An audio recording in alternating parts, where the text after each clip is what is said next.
Mario Rivadulla presenta Teledebate con Ramón Reyes y Alex Jiménez. Informativo, orientador, veraz. Muy buenas noches a todos, sean bienvenidos a esta entrega de Teledebate y Noticias 16, llegando a todo el país a través de este canal y de los canales 16 de Tricón, 17 de Wintelecom, 18 de Claro y una amplia red de cables en todo el territorio nacional. Hoy es miércoles 26 de julio del año 2017. Recuerden que pueden seguir a Teledebate en YouTube, Facebook y Twitter. Y la frase de este día dice así: el saber y la razón hablan, la ignorancia y el error gritan. Repasando la historia, el 21 de octubre de 1845 nace en San Felipe de Puerto Plata Ulises Hilarión Heró Lever, quien fuera conocido como Lilis. Pese a haber recibido una educación limitada, siendo muy joven, aprendió de manera fluida el inglés y el francés, llegó a dominar el creole. Incorporado a la lucha contra la anexión a España, por su valor y capacidad guerrera, obtuvo el grado de general, entrando al servicio del general Gregorio Luperón, quien se convirtió en su mentor. Luchó con este para derrocar a Buenaventura Báez y luego fue ministro de la Guerra y Marina bajo la presidencia de Luis Espaillá, posteriormente de Interior y Policía con Fernando Arturo de Merín. Elegido presidente en el año 1882, se desempeñó un gobierno democrático aumentando los ingresos fiscales y trayendo al país los restos de Duarte. En 1886, mediante un fraude electoral, llegó de nuevo al poder, que ejerció dictatorialmente a partir de ese momento por el resto de su vida, suprimiendo las libertades, persiguiendo tenazmente a sus adversarios, promoviendo la corrupción en beneficio propio de sus seguidores, empobreciendo al país al que dejó fuertemente endeudado, lo que creó condiciones propicias para la intervención militar estadounidense de 1916. Lilis murió un día como hoy, en el año 1899, ajusticiada en la ciudad de Moca por un grupo de conspiradores, integrado entre otros por Mon Cáceres, Jacobo de Lara, Horacio Vázquez y Vicente de la Maza, cuyo hijo Antonio, 62 años más tarde, participaría en otro magnicidio, el del dictador Rafael Leónidas Trujillo. Al momento de su muerte, Lilis aún no había cumplido 66 años. Tirando a fondo no es precisamente para sentirnos orgullosos los resultados de un estudio llevado a cabo por la prestigiosa entidad internacional Save the Children, donde nuestro país figura entre los 10 considerados más peligrosos e inseguros de la región para la crianza y educación de los niños. En el ranking mundial figuramos en el número 120 entre 172 naciones incluidas. Entre los índices de peligro que nos otorga tan baja calificación figuran la mortalidad en menores de 5 años, malnutrición, bajo nivel de escolaridad, matrimonios precoces, partos en adolescentes y tasa de homicidio. Pudiera figurar también, aunque la información no lo señala, el trabajo infantil, la violencia escolar y la explotación sexual de menores. Todo un conjunto de factores negativos que mueve a vergüenza y motiva a llanto. Si no fuera porque con lágrimas y lamentaciones nada vamos a solucionar. Lo que precisa, en cambio, es que asumamos el informe como una penosa realidad que estamos impuestos a superar a base de trabajo firme y profundos cambios. Festival Presidente, por suerte el Festival Presidente viene a darnos un agradable respiro dentro del tenso ambiente nacional. Su lema, conéctate a la música, no puede resultar más atrayente y oportuno. Todo indica que este festival va a superar a los anteriores, aunque todavía nos queda un buen trecho por llegar al 3, 4 y 5 de noviembre, que son las fechas señaladas para el mismo. Desde ya las noticias relacionadas con el festival y la calidad de los artistas y espectáculos que se presentarán van a contribuir a alegrarnos la existencia. No hay mejor terapia que la música para calmar los ánimos y disipar las preocupaciones. Y de acuerdo a un reportaje que publica hoy el Listín Diario sobre la vida nocturna en la capital, son numerosos los establecimientos que están violando la ley en muchos sentidos. El horario límite de despacho de bebidas alcohólicas en hora de la noche, los niveles de ruido, el consumo de estupefacientes y lo más preocupante, la presencia de menores. En el citado trabajo se menciona el caso de un individuo en estado de ebriedad bebiendo pasada la medianoche con un bebé en brazos, al que la brigada del programa de control de bebidas alcohólicas se limitó a llamar la atención, cuando lo que procedía era llevarlo preso y ponerlo tras la reja un buen tiempo, al igual que al administrador del negocio. Y ahora resulta que para la empresa La Junta el problema del vertedero es técnico y se resuelve accediendo a pagarle $9 por tonelada de basura. 5.000 toneladas diarias que producimos representarían $45.000 por día de erogación, que por 365 días del año harían nada menos que $16.425.000, que llevados a peso al cambio actual se convertirían en más de 7.800 millones. Un negocio redondo, pero un pequeño detalle, ¿de dónde los ayuntamientos del Gran Santo Domingo van a poder obtener esos fondos? Y una pregunta ingenua, cuando la Lajún recibió la concesión para manejar Duquesa, ¿no estaba asumiendo el compromiso de manejar el vertedero con la tarifa consignada de la misma?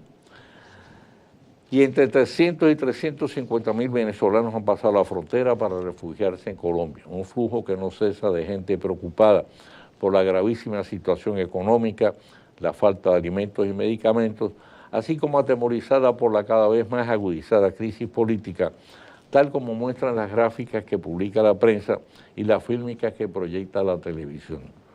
De preguntar a Maduro no hay que adivinar la respuesta, que repite como papagayo mientras el país se le cae a pedazos. Es una conspiración montada por el imperialismo yanqui. Y mientras Donald Trump, su hijo y su yerno se esfuerzan por negar que los contactos con los rusos tuvieran como finalidad intervenir en la pasada campaña electoral, la Cámara de Representantes, donde el Partido Republicano tiene mayoría, acaba de votar en forma abrumadora, por 419 votos a favor y solo 3 en contra, a favor de imponer, valga la redundancia, nuevas sanciones a Rusia por su supuesta interferencia en la pasada campaña electoral estadounidense, así como por la anexión de Crimea y su injerencia en Ucrania. Definitivamente hay una gran falta de sintonía entre el mandatario y el Partido Republicano que lo postuló y a través del cual llegó al poder. Vamos a hacer una pausa. Al retorno vamos a estar conversando en Teledebate con nuestro huésped de hoy.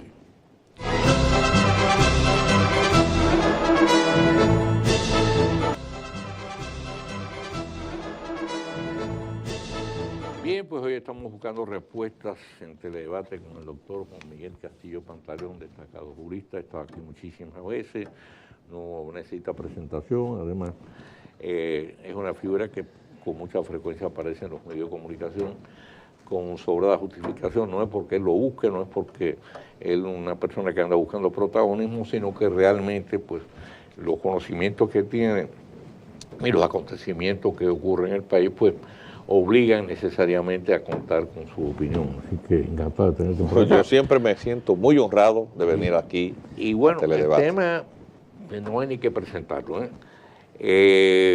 la extensión por 1 año del plazo para la regularización, para la aplicación de la ley de regularización. Tengo entendido que este es el segundo plazo, es decir, ya una vez se le extendió un plazo de un año. De facto, es decir, se hizo sin ninguna base. O sea, originalmente la ley de regularización y naturalización establecía 1 año. 18 meses. 18 meses. Cuando se venció ese plazo, se alargó, se le dio absolutamente fuera de ley. Otro plazo. Sí, pero eso fue fuera de ley. Y ahora este es el segundo plazo. Y ahora sí, y ahora se insiste. Bueno, precisamente peor aún. Doctor Castillo Pantaleón, también el doctor Tavera, que fue director de Inmigración, publicó también un trabajo muy sólido desde el punto de vista jurídico, diciendo, bueno, que estas extensiones pues, son totalmente ilegales. Entonces, yo entiendo, en mi juicio, que han sido decisiones de carácter político, más que jurídico. Pero muy torpes. Sí. ¿Cuál es tu visión, entonces? ¿Qué puede pasar, entonces, con respecto a esta toma de decisiones? Mira, con respecto a la absoluta ilegalidad de la decisión tomada por el Consejo Nacional de Migración, creo que no hay dudas.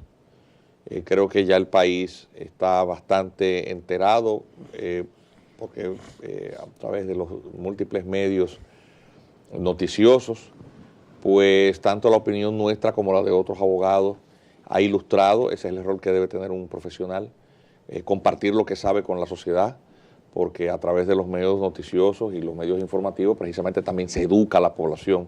Y en materia legal eso siempre es bueno, porque así las sociedades están siguiendo los pasos de cerca a lo que están haciendo sus funcionarios y sus gobernantes. El tema de la ilegalidad de la decisión tomada por el Consejo, por tanto, es algo indiscutible. El Plan Nacional de Regularización tenía un plazo de su ejecución de 18 meses. A partir de la promulgación de ese decreto, que es del 29 de noviembre del 2013, hace 2 años y 2 meses que eso venció. El plan de regularización solamente contemplaba un único plazo de 45 días para que el ministro de Interior y Policía verificara el cumplimiento de las condiciones y requisitos establecidos en el plan a cada solicitante, puesto que la ley establece la prohibición de la regularización colectiva, tiene que ser individual. Y la ley no contempla más que un plan, ya se agotó, y por lo tanto el que no calificó sencillamente debe ser repatriado en cumplimiento de la ley. El Ministerio de Interior y Policía, desde la gestión del señor Fadul, que lleva un nuevo ministerio, su actitud de violación absoluta de sus obligaciones como funcionario público, ese señor es una vergüenza para este país. El Código de Trabajo es sencillamente un mamotreto en manos de este funcionario que se despacha sencillamente descalificando lo obvio sobre la afirmación de que se trata del racismo de los nacionalistas. Es decir, a la ostensible situación de incumplimiento en la que concurren estos funcionarios, lo único que les cabe para reaccionar es descalificar con una diatriba como si con eso estuvieran supliendo el incumplimiento de sus obligaciones. Ese señor produjo una entrega masiva de carnets sin control alguno de la identidad de aquellos a quienes era entregado este documento, un documento oficial del Estado Dominicano, sin cumplir ni siquiera con los requisitos establecidos en el propio decreto, es decir, su propia legalidad la violó la ley, entregaron 250,000 carnets. José Ricardo Tavera, quien usted menciona, don Mario, exdirector de Migración, pero que fue de los funcionarios que empezó en parte del proceso y lo conoce muy bien, dijo a los medios de prensa que a su salida de la Dirección General de Migración solamente había 536 expedientes completos. Y pocas semanas después entregaron 250,000 carnets. Es decir, la clara violación de la prohibición expresa de la ley es sencillamente indiscutible. No saben a quién se lo entregaron, no se sabe si esos nombres corresponden a esas personas, pero en manos de esas personas, muchos de los cuales vinieron directamente desde Haití a retirarlo, porque eso los canales de televisión, los reporteros, entrevistaron a muchos de estos beneficiados que decían en un mal español que se sorprendían de ver sus nombres como beneficiados por el plan cuando ellos sencillamente habían llenado un formulario, habían venido directamente desde Haití a firmar un formulario e irse y luego ver la publicación. A buscar su carnet. A buscar un carnet. En estos 2 años y 2 meses, esos 250,000 carnets entregados en manos de no se sabe quiénes son, han sido clonados, fotocopiados, copiados, falsificados, o sea, utilice el término que usted quiera, sin control alguno y asumiendo conservadoramente que cada poseedor de un carnet lo haya copiado 12 veces, una docena, para amigos, parientes, etcétera, solamente sustituyendo la fotografía. Eso se hace en cualquier lugar donde hay un escáner y una impresora a colores, eso se hace. De hecho, había establecimientos de venta de tickets de lotería, de bancas de apuestas, vendiendo los carnets en Santiago. Suponiendo que 12, que es un número conservador, sea la cantidad de reproducciones que se han hecho de cada carnet, estaríamos hablando, además de los que se alquilan, porque hay también el negocio de alquilar el carnet. Si te vas con un carnet, la persona viene, se lo manda otra vez, y viene otro grupo con el mismo carnet, es decir, solamente reproduciendo 12, eliminando la otra alternativa, estaremos hablando de que potencialmente debe haber algunos 3 millones de carnets rodando por ahí. Eso significa...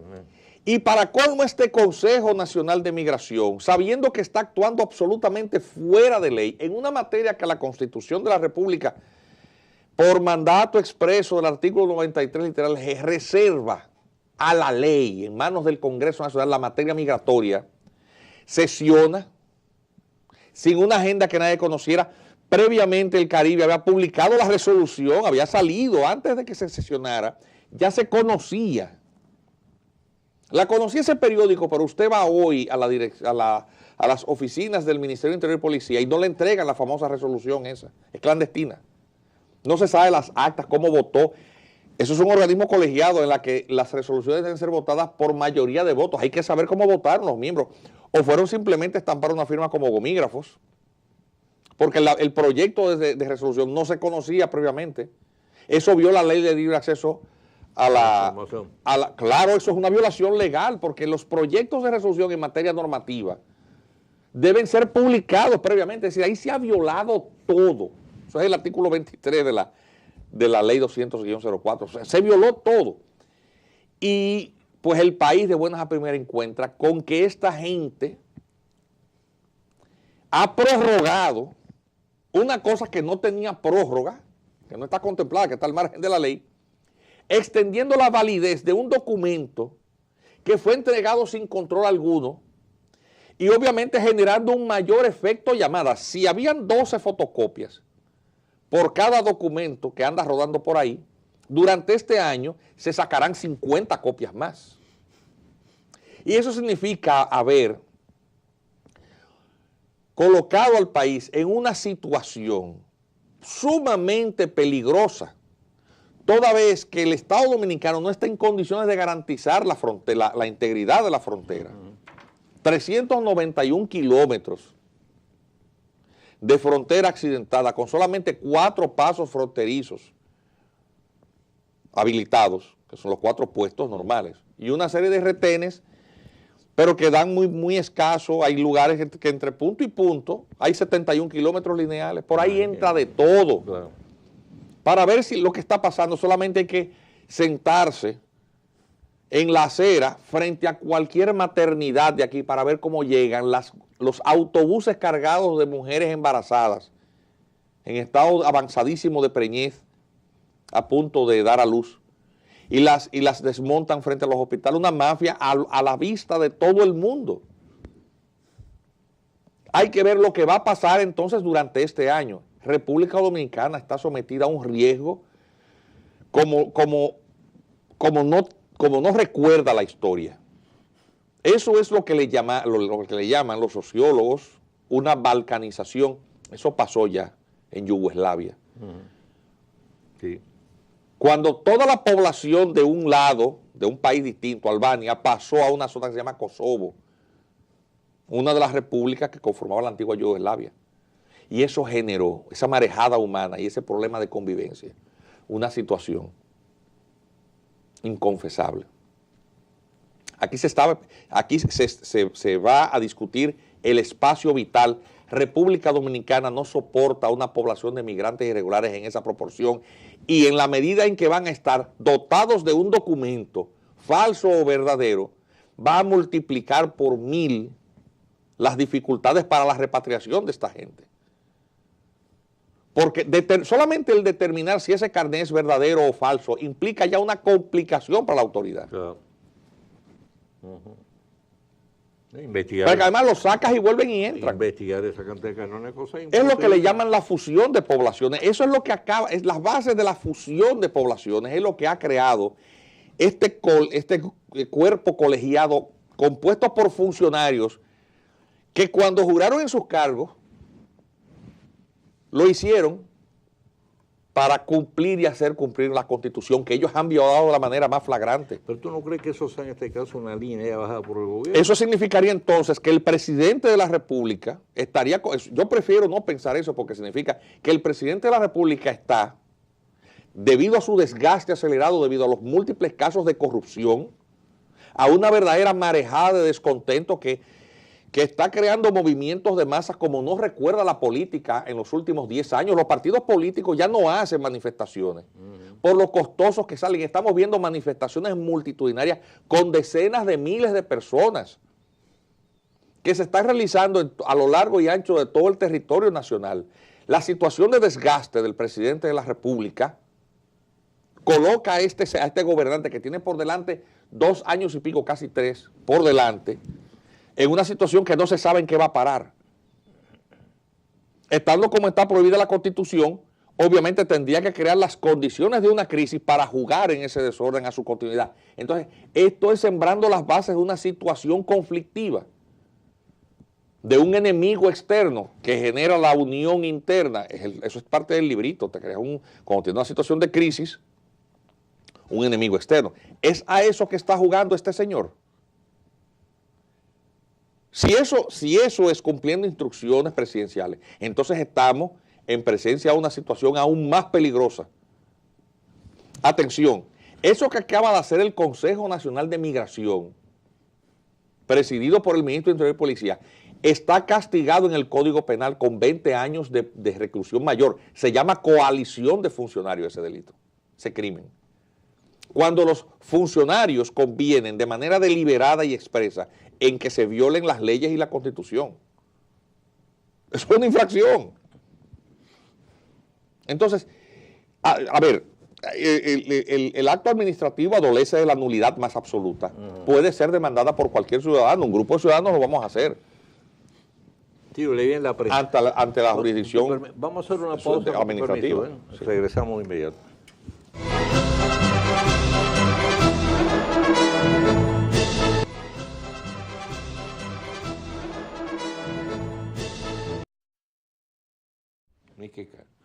Bien, doctor Castillo Pantaleón, vamos entonces sobre el mismo tema, pero vamos a situarnos en otro escenario, un escenario realista, real.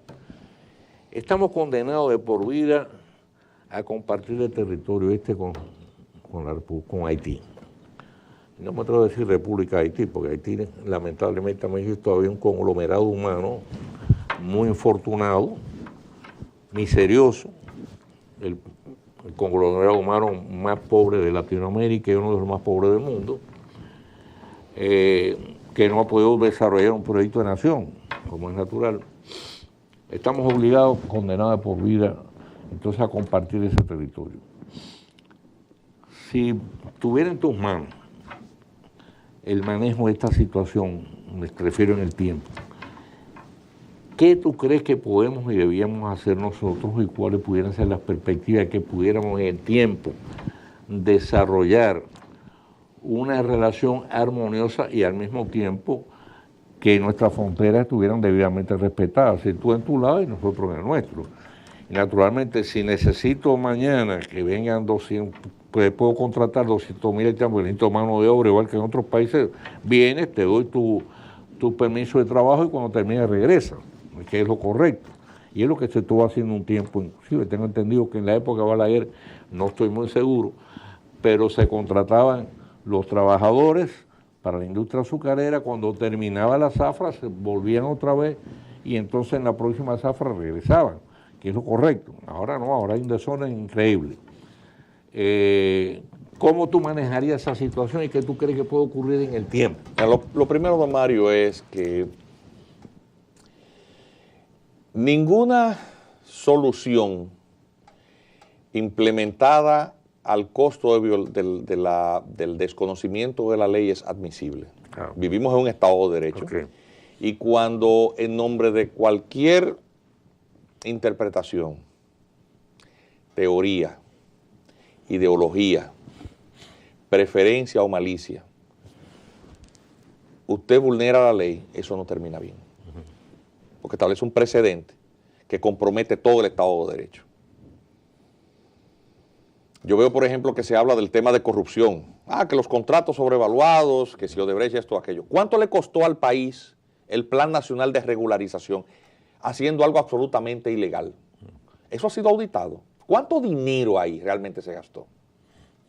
¿Cuánto hay? Entonces, Todo lo que se hace por debajo de la mesa o al margen de la ley, eso no termina bien. Y si se pretende corregir un error con un disparate, lo que se hace es que se ahonda la metedura de pata, que es lo que ha hecho el Consejo. Los mecanismos de control de la presencia extranjera en un país pasa primero, no solamente por los límites de la frontera física o virtual. En el caso nuestro es virtual porque nosotros no tenemos ni mares, ni ríos caudalosos, ni gargantas profundas de valles que dificulten el tránsito a pies de los habitantes del territorio vecino. Es decir, tenemos una frontera terrestre fácilmente traspasable. Inexistente. Por lo tanto, la frontera es meramente virtual. Hay un plano con unos bornes y unos límites que son virtuales, imaginarios si se quiere. La otra frontera es la frontera cultural y la frontera jurídica. La cultural obviamente separa pueblos de distinto origen y etnia. En el caso de Haití, República Dominicana, habiendo sido colonizado por dos potencias de lengua distinta, modelos de explotación distintos, generaron dos sociedades muy distintas, los haitianos y los dominicanos. Por eso, habitan la misma isla, pero no son hermanos. Y son dos culturas. Son vecinos, pero no son hermanos, no tienen ni la misma madre ni el mismo padre. Tenemos una visión espiritual distinta y eso ha generado dos modelos de desarrollo distintos. La tercera frontera es la jurídica, que está compuesta por las normas que sostienen el Estado y Estado que le da vigencia a ello. Hasta ahora la única frontera realmente efectiva ha sido la cultural y ha sido la jurídica, que está empeñada la autoridad en vulnerarla y socavarla. Es una cosa insólita. Estamos viendo una autoridad comprometida en violentar la única frontera aún vigente, que es la jurídica. Echar por el suelo todo eso. Desconocer los efectos de la sentencia 168. Dice un periódico que entre los dispositivos de esta decisión que tomó ayer el Consejo está ordenar a la Junta a darle cédula a esa gente. O sea, uno no sabe si realmente eso es así porque hemos enviado personas a retirar la resolución en el Ministerio del Interior y Policía a ver qué es lo que dice. Es clandestina, el país no sabe exactamente lo que dice. Usted va, yo le invito a usted que se meta en internet, a la página de internet del Ministerio del Interior y Policía y busque ese documento a ver si aparece. No se sabe lo que dice.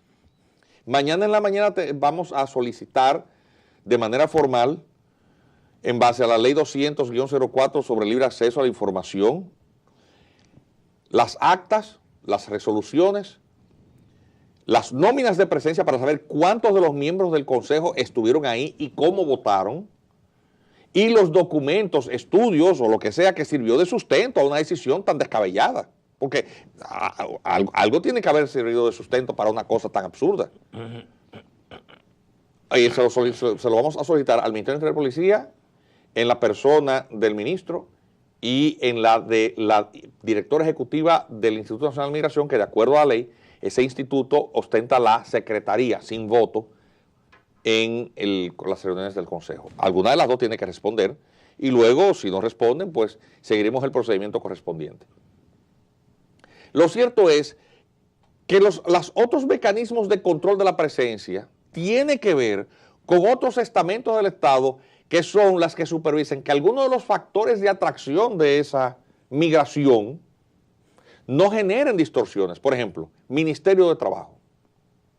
El Código de Trabajo establece una proporción de participación de mano de obra extranjera en todos los puestos de trabajo. 80 y 20. 80 y 20.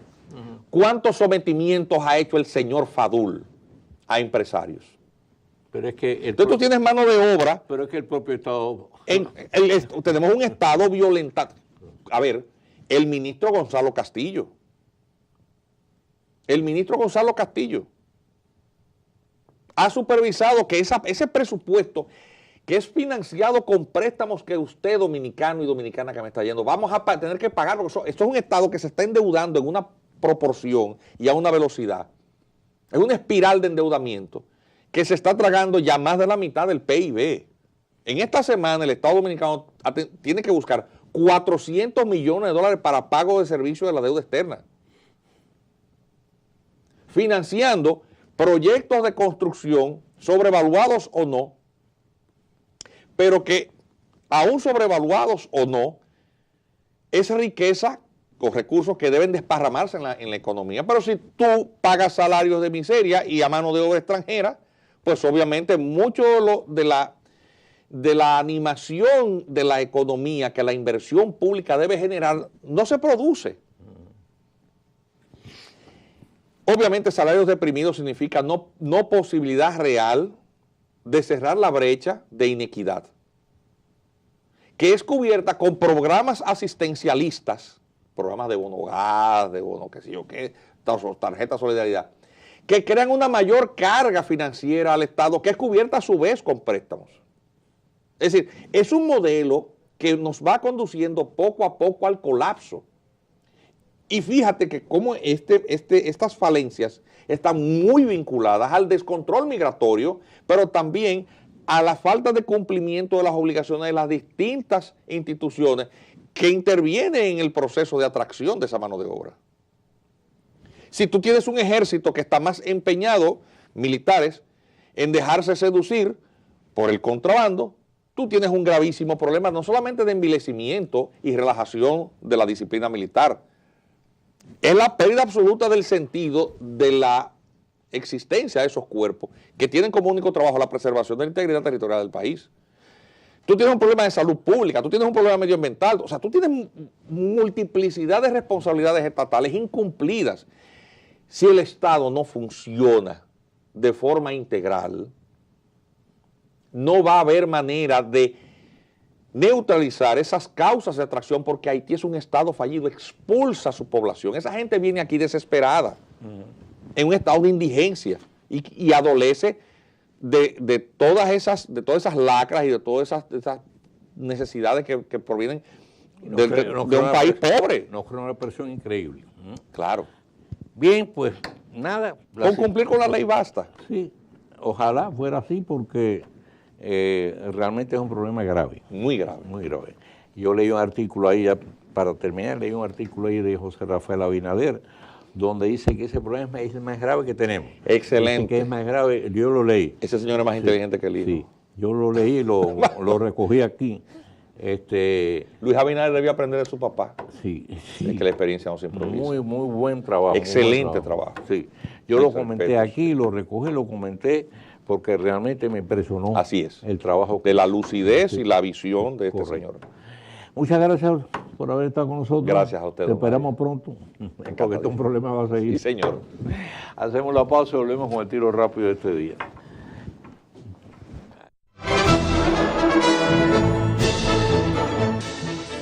En Teledebate, el tiro rápido con Mario Rivadulla.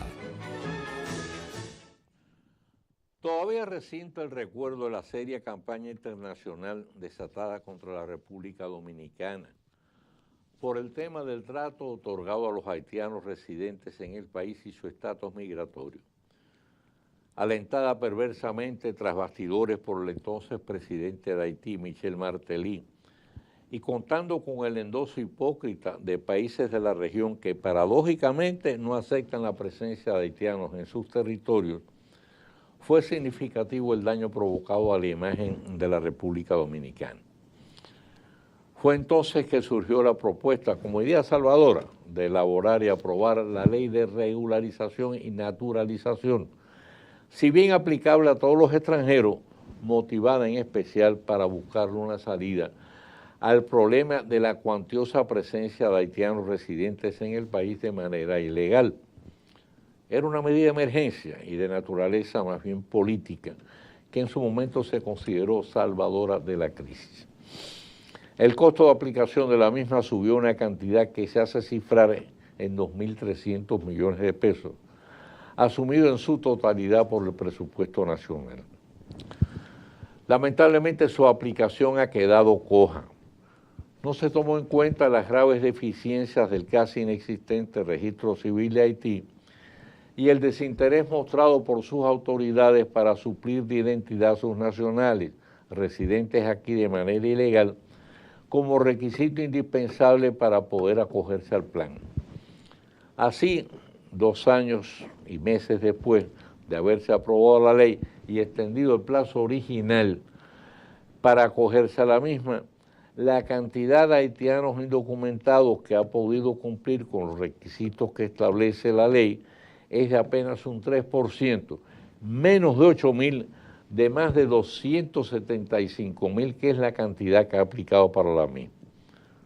Son datos oficiales ofrecidos por el ministro de Interior y Policía, Carlos Amarante Baré, bajo cuya jurisdicción opera la Dirección General de Inmigración. Ahora el plazo se ha extendido por otro año a solicitud de distintas agencias que dan asistencia y respaldo a la inmigración haitiana en el país y posiblemente por presión foránea, pese a los reparos de distintos juristas que consideran la medida violatoria a la ley y a la Constitución. Es de nuevo, por consiguiente, una coyuntura donde por encima del aspecto jurídico prevalece una decisión a todas luces coyuntural y política, que obviamente busca evitar el resurgimiento de una nueva campaña de presión y descrédito para el país en el plano internacional. Ahora bien, realidad por medio que no puede ignorarse. Si hasta ahora en 2 años el gobierno haitiano no ha logrado ni mostrado mayor interés, pese a sus reiteradas promesas en ese sentido, de dotar de identidad a los acogidos al plan para que puedan regularizar su estatus migratorio en el país, ¿qué garantías o posibilidades reales hay de que pueda hacerlo dentro de este nuevo plazo de extensión? No es más que probable que una vez finalizado este año adicional que se acaba de aprobar, la situación siga siendo la misma que al presente. En tal caso, ¿cuál será la decisión a tomar? ¿Otra nueva extensión del plazo o se aplicarán las normas migratorias vigentes de repatriar a los ilegales? Al expresar estas inquietudes no lo hacemos con ánimo de echar agua o de aguar la fiesta, ni echar el clásico jabón en el sancocho, sino con la simple y legítima preocupación basada en la experiencia registrada hasta el presente, de estudiar y disponer con tiempo de un plan B alternativo, para que después no tengamos que improvisar soluciones a la carrera en un tema de tan delicada importancia. Se trata simplemente de aplicar la vieja y sabia máxima de que prevenir es siempre mucho mejor que tener que lamentar. Mañana, Dios mediante, estaremos luego con ustedes con una nueva entrega de Teledebate. Como siempre, pues nuestros mejores deseos de que pasen un feliz resto de la noche. Y recuerden, ya por ahí viene nuestro colega pues, Eddie Matos con la última entrega del informativo de Noticias 16, que los va a mantener al corriente de todas las cosas importantes, interesantes que tienen lugar en el país y también en el resto del mundo. Así que no se lo pierdan. Mario Rivadulla presentó Teledebate con Ramón Reyes y Alex Jiménez. Informativo, orientador, veraz.